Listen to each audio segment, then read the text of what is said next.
Summer Walker has just had twins, and she's back in the music scene, recording.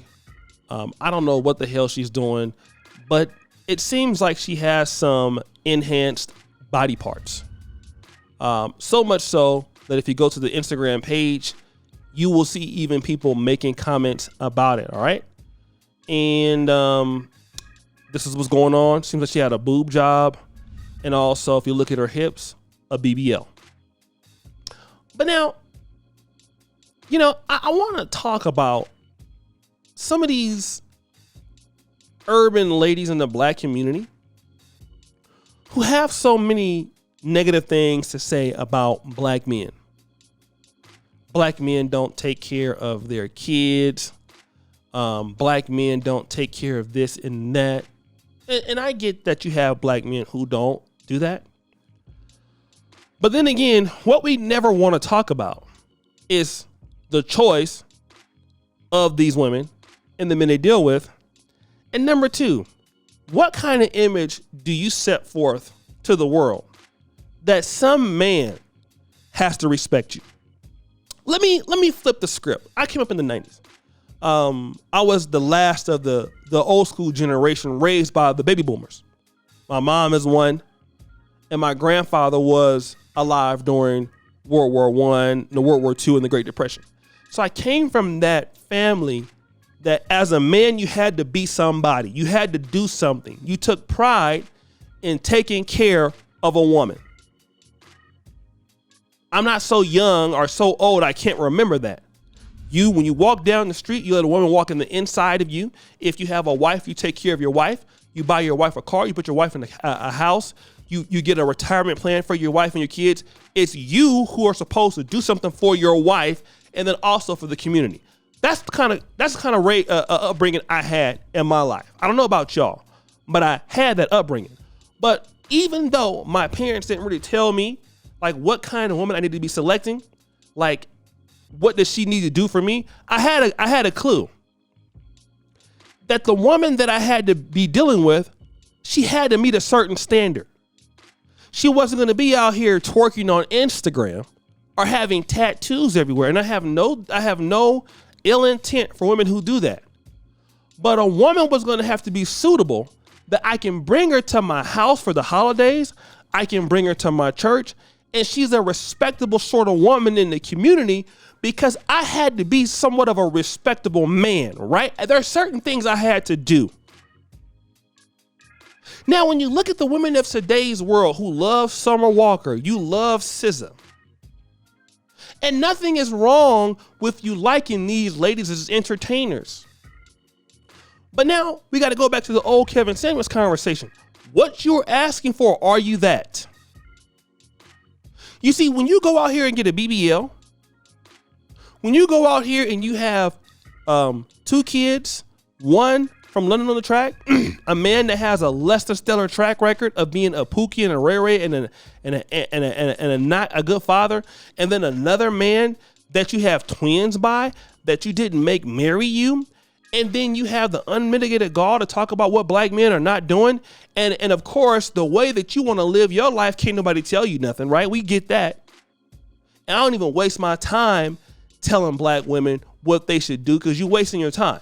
They're not going to hear that, and they're going to look at it as hate speech. So you do whatever you want to do. It's not my business. But how dare you be able to go and talk down on people when you put yourself out there, some of these ladies out here, to guys that you are attracting that can't do nothing for you. You see, you want a man that hits a standard, but what kind of discipline are you living to be a standard? How many women want somebody to wife them up? And you don't want to be a wife to the man's standards. You want to be a wife to your standards, but you're not marrying yourself. And you look at the way that Summer Walker presents herself, and can you say for any man that's competent, that has worked hard, and just to see the kind of things that she posts and how she's even looking in this particular picture, what kind of man would say, you know what, I want her to be, this particular lady, and she's a nice looking young lady too. But, I want her to be my wife. I want to take her to my church. I want her to be representative of the women that, I can wife up. And then just look at what she does online. Or even Lizzo. Look at how they carry out. Can you honestly say that? No man who has worked hard for himself, and that's a legit man, a family man, can never say, I want to bring her home to my house. Because why? Because you, in the back of your mind, you're fearful of what you're going to find out for who she really wanted to be with. Somebody who's a no good Pookie and Ray Ray going to be up in your house. That's what most of us understand. And what you see so many times is women requiring somebody to be something that they're not willing to sacrifice. I'll listen to Earl Nightingale. You guys know who that is. He was an old-time commentator, really on personal development and wealth in the radios back in the 60s and 70s and 80s. He's amazing. One of the best people in American history on these subjects. And he said, you know what thing that comes with success? And I'm just kind of truncating some of his words. The first thing that he said, first and foremost, is sacrifice. It's sacrifice. See, when you want to be in another tax bracket, a wealthier class, the first thing that you have to do, there's certain phrases we use for those words. We talk about invest is one of them, right? Deferring gratification, you've heard that. Putting your time in, right? Suffering. Paying the price. You want to be a successful person, an athlete, you're going to pay the price. You're not going to eat everything. You're going to work out. You want to be a medical doctor, you're going to go to medical school, you're going to pay the price. But many women I found out want a husband and they don't want to pay no price to get it. They want a man that's top tier. But they feel like what they've done in the private sector or in the public sector has already mitigated that. And it has not mitigated it. It has not made it a lesser opportunity, or it has not weakened the opportunity for you to get a man or made it easier. It has not mitigated the experience because you have not put in the work as it is to the man that you want to do that. What are you presenting to him? Well, okay, let's get a BBL.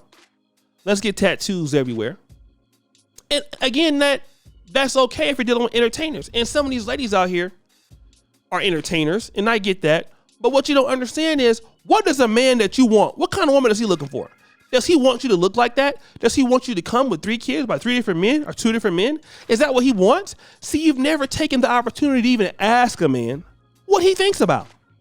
Logically, you have never examined this. And you don't know the market that you're dealing with, which is why you see so many women that are single in today's world. So many women getting into poverty, despite the fact you have someone doing very well. But we know that most women who are unmarried are likely to be poor. That's a fact. But why are they not getting it? Because the presentation to the man, they don't care. Like, they will look at guys and be like, who is he such that I need to do something for him? He should be glad I acknowledge him. And that attitude has gotten Summer Walker where she's at right now. And she keeps doubling down on on the image.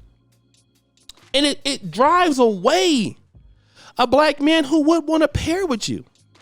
Because all you're advertising yourself is to Pookies and Ray Rays. And then when you get those Pookies and Ray Rays, you feel like you deserve better. But what is your advertisement? All right? But of course, y'all don't think about that. Well, guys, what do you think? It's your boy, O'Shea Duke Jackson, back at it again with another episode of The Celebrity Drunk. I appreciate you for all that you do. Subscribe, hit the bell. We're out.